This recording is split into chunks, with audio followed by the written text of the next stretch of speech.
Good morning all of you. आज की class में आप सभी का स्वागत है। आज की क्लास स्टार्ट करने से पहले लास्ट क्लास में जो हमने पढ़ा था उस पर थोड़ा सा बात कर लेते हैं। लास्ट क्लास में हमने जो क्लासिफिकेशन ऑफ कंट्रोल सिस्टम था उसमें जो सबसे एक इम्पॉर्टेंट चीज़ था ओपन लूप कंट्रोल सिस्टम के बारे में हमने देखा था कि कोई भी जो ओपन लूप कंट्रोल सिस्टम होता है उसका जो इनपुट है वो आउटपुट से पूरी तरीके से स्वतंत्र होता है, इंडिपेंडेंट ऑफ आउटपुट या आउटपुट में होने वाले परिवर्तन से वो पूरी तरीके से स्वतंत्र होता है। यहाँ हम उसी क्लासिफिकेशन के सेकेंड पार्ट के बारे में पढ़ेंगे जिसे हम कहते हैं क्लोज लूप कंट्रोल सिस्टम या बंद लूप प्रणाली कहते हैं। यहाँ बंद लूप प्रणाली जो होता है इसके बारे में हम स्टार्ट करते हैं कि ये क्या है, कैसे काम करता है।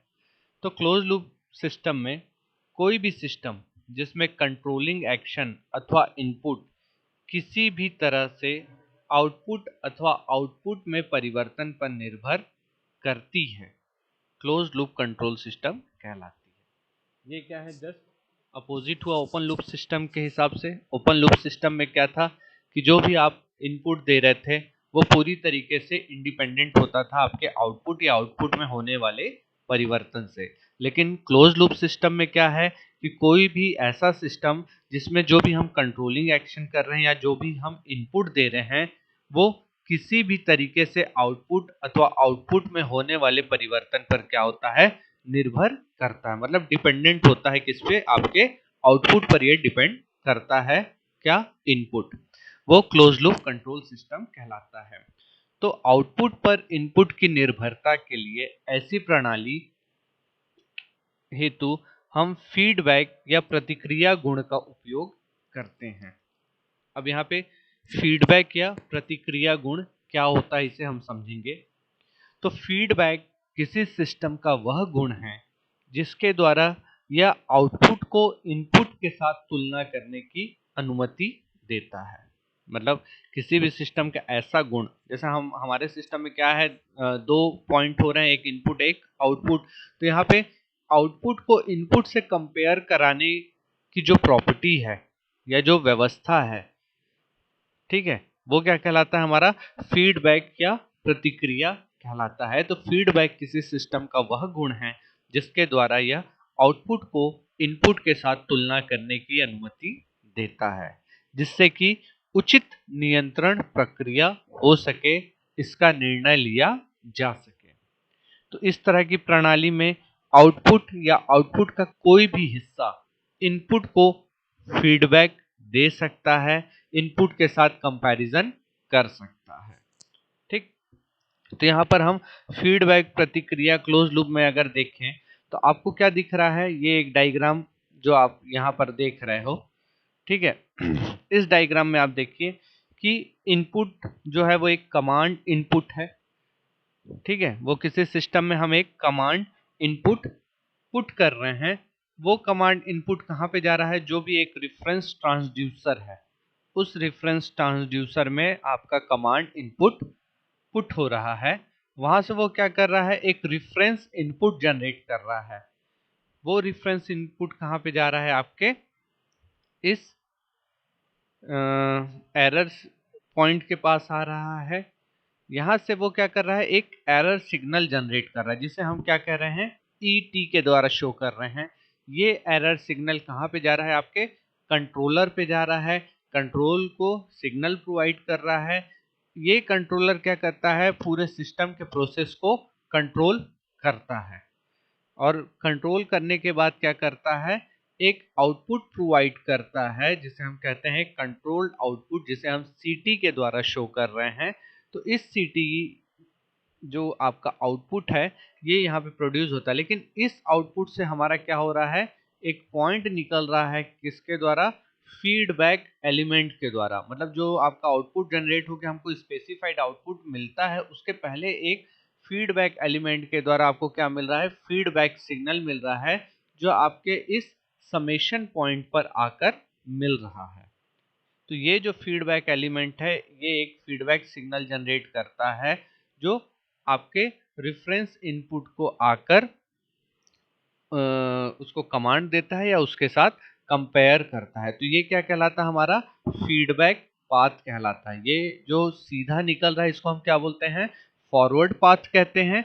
और जो यहाँ से आउटपुट से इस समेशन पॉइंट के तरफ जो पाथ आता है उसे हम क्या कहते हैं, फीडबैक पाथ कहते हैं, प्रतिक्रिया पथ कहते हैं।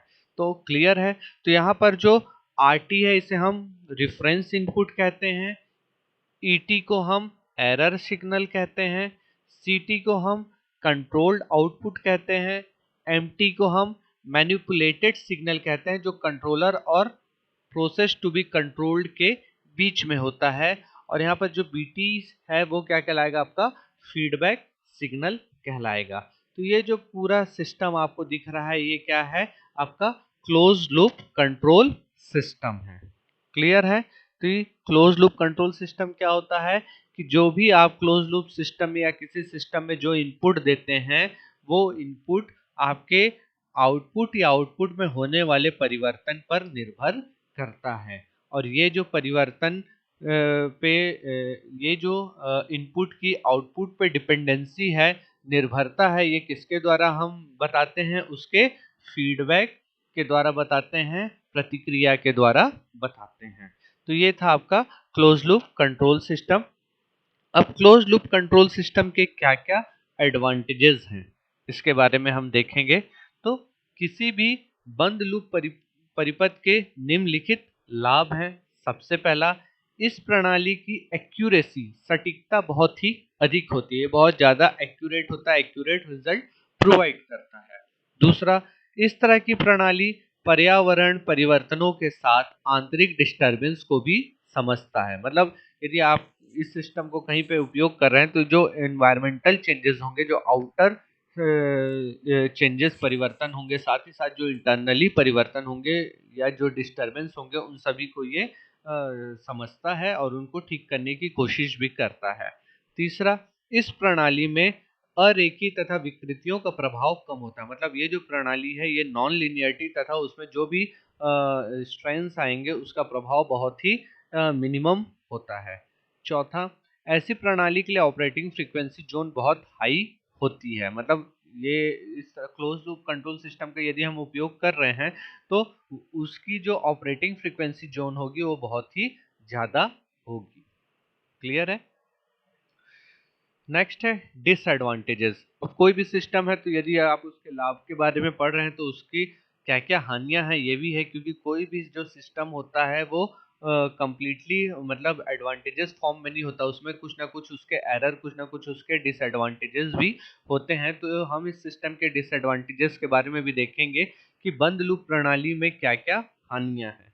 पहला, यह प्रणाली डिजाइन के पॉइंट ऑफ व्यू से जटिल तथा टाइम कंज्यूमिंग है, इसलिए महंगा भी है ना। तो आप यहाँ पे देख रहे होगे कि ये जो कमांड सिस्टम है, ओपन लूप में क्या था, डायरेक्ट सिर्फ फॉरवर्ड पाथ था, लेकिन इसमें क्या है, फॉरवर्ड के साथ साथ एक फीडबैक पाथ भी है। मतलब इसका जो डिजाइन है वो थोड़ा सा क्या है, कॉम्प्लिकेटेड होता है, थोड़ा सा टाइम कंज्यूमिंग होता है समझने के हिसाब से। तो इसको बनाना क्या होता है, बहुत ही महंगा पड़ता है।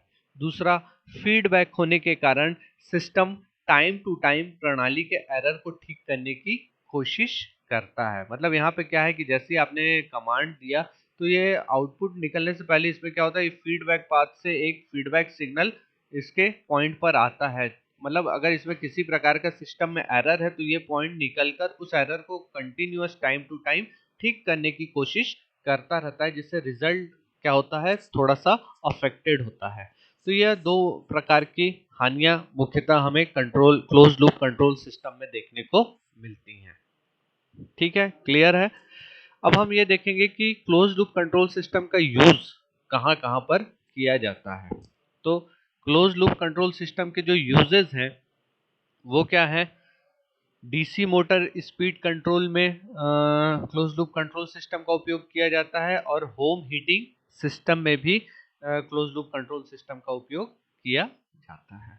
तो ये था आपका क्लोज लूप कंट्रोल सिस्टम की क्लोज लूप कंट्रोल सिस्टम क्या होता है, उसमें फीडबैक क्या है, फीडबैक पाथ क्या है, उसके क्या एडवांटेजेस हैं और क्या डिसएडवांटेजेस हैं, साथ ही साथ यूजेस कहाँ पर होता है ये भी हमने देखा। अब हमारा जो नेक्स्ट टॉपिक है वो है feedback and feed forward system. मैंने आपको बताया कि जो सीधी लाइन जाती है यहाँ पर, ये जो सीधा लाइन जा रहा है ये क्या कहला रहा है आपका फॉरवर्ड पाथ या फीड फॉरवर्ड पाथ, और ये जो यहाँ से सिग्नल आपके पुनः इनपुट की तरफ आ रहा है ये क्या कहलाता है आपका फीडबैक कहलाता है। तो यहीं पे हम देखेंगे कि feedback and feed forward system क्या है। तो किसी भी कंट्रोल सिस्टम में अब तक माना जाता है कि आगे बढ़ने वाली प्रणाली में यह माना जाता है कि डिस्टरबेंस ने आउटपुट को प्रतिकूल रूप से प्रभावित किया है। मतलब किसी भी सिस्टम में, किसी भी कंट्रोल सिस्टम में हम ऐसा मानते हैं कि जब किसी प्रणाली में हम आगे बढ़ते हैं तो जो भी डिस्टरबेंस है वो डिस्टरबेंस क्या करते हैं, आपको मिलने वाले आउटपुट को कुछ ना कुछ प्रभावित करते हैं। तो इस तरह के आउटपुट को मापा जाता है और एरर त्रुटि, जो भी आपके एरर लॉस को उत्पन्न करने के लिए रेफरेंस इनपुट से तुलना की जाती है, जो सिस्टम के इस प्रकार जो सिस्टम के आउटपुट को सही करने के लिए क्रमिक रूप से कार्य कर रहा है। तो इस प्रकार ऐसी प्रणाली जिसमें डिस्टरबेंस के प्रभाव को एरर में दिखाना इससे पहले कि कंट्रोलर उचित सुधारात्मक कार्यवाही कर सके, फीडबैक सिस्टम कहलाता है।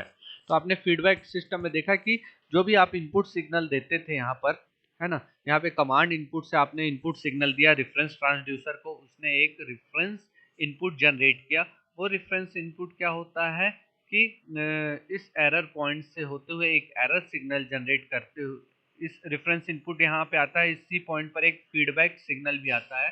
तो ये फीडबैक सिग्नल रेफरेंस इनपुट के साथ कंपेयर करता है और जो एरर सिग्नल है वो एरर सिग्नल किसको देता है, कंट्रोलर को देता है, जिससे कि मैनिपुलेटेड सिग्नल जनरेट होता है। और ये मैनिपुलेटेड सिग्नल कहाँ पे जाता है, आपके प्रोसेस टू बी कंट्रोल करने की कोशिश करता है और फिर से ये फीडबैक एलिमेंट के द्वारा आता है। तो यहाँ पर क्या होता है कि जो भी सिस्टम में आपको डिस्टरबेंस दिख रहे हैं, जो भी सिस्टम में आपको प्रॉब्लम दिख रहे हैं, तो वो प्रॉब्लम क्या होते हैं, आउटपुट को प्रभावित करते हैं।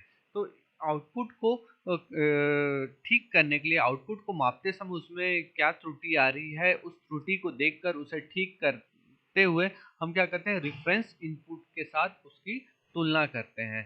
तो यहाँ पर सिस्टम के आउटपुट को सही करने के लिए क्रमिक रूप से जो कार्य किया जाता है, जिससे कि इस सिस्टम में डिस्टरबेंस के प्रभाव को एरर में दिखाना, ठीक है, वो क्या कहलाता है, हमारा फीडबैक सिस्टम कहलाता है।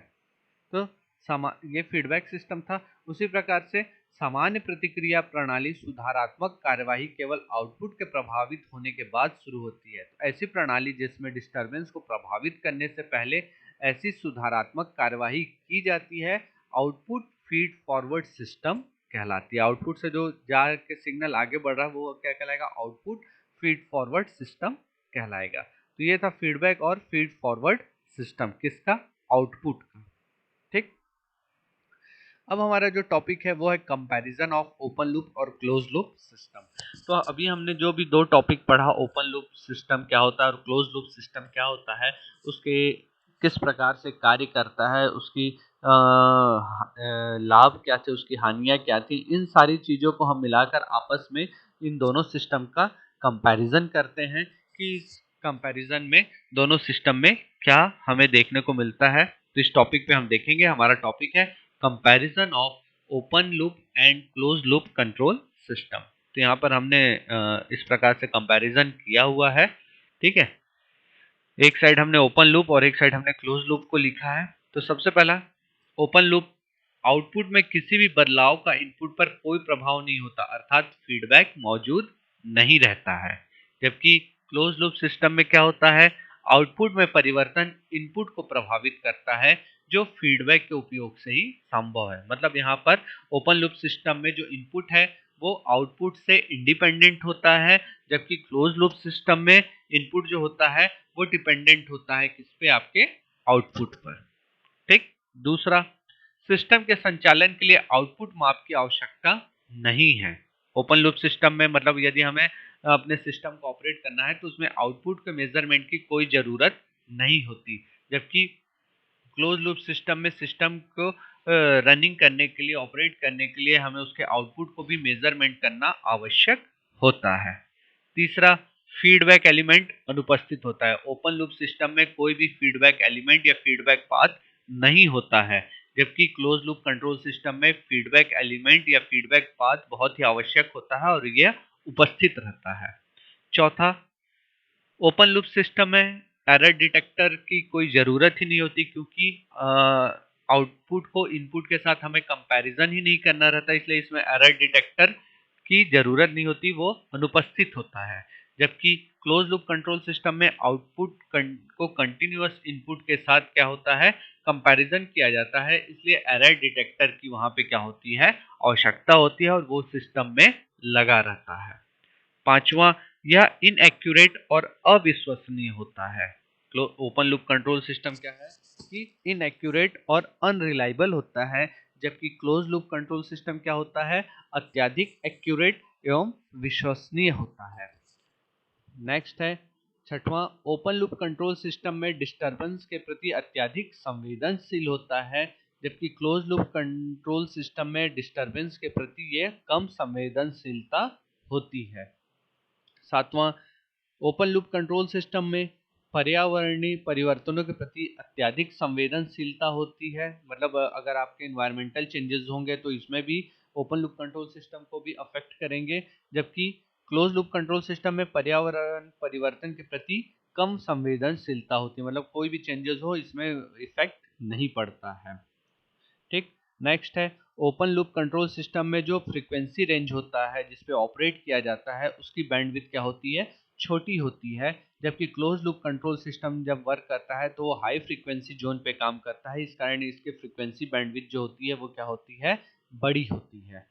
नेक्स्ट है, ओपन लूप कंट्रोल सिस्टम का निर्माण की प्रकृति सरल एवं सस्ता होता है, जबकि क्लोज लूप कंट्रोल सिस्टम में निर्माण की ये प्रकृति कैसी होती है, जटिल होती है, कॉम्प्लेक्स होता है, कॉम्प्लिकेटेड होता है एवं इसको बनाना क्या होता है, महंगा होता है।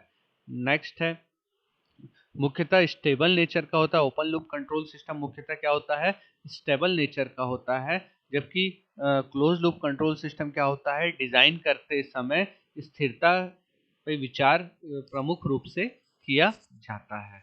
तो अब आप यहाँ पर देख रहे हो ओपन लूप कंट्रोल सिस्टम का ये डायग्राम।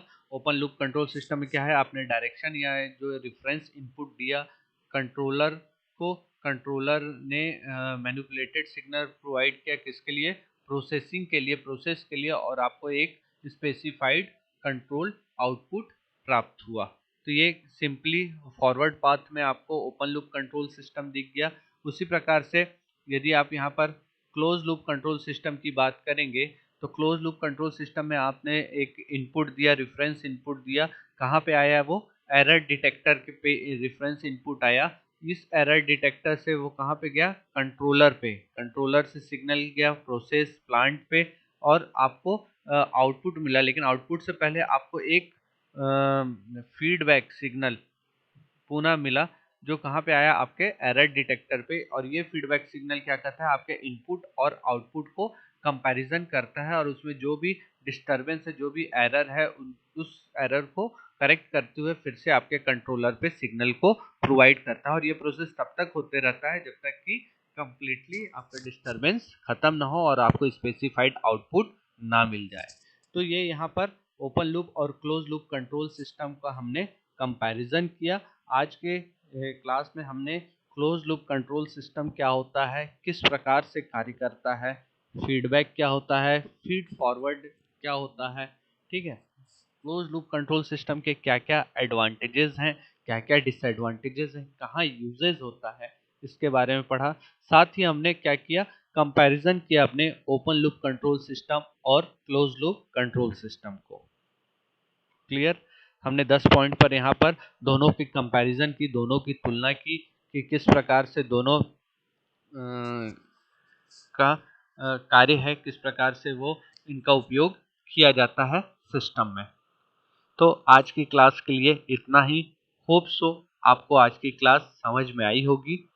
यदि आपको आज की क्लास में किसी प्रकार से कोई टॉपिक समझ में ना आया हो, कोई प्रॉब्लम हो, तो आप मुझे गूगल मीट क्लास में अपने प्रॉब्लम को शेयर कर सकते हैं, बता सकते हैं और हम उस पर डिस्कस करके उन प्रॉब्लम को शॉर्ट आउट कर सकते हैं। होप सो आज की क्लास आप सभी को समझ में आई होगी। Thank you so much.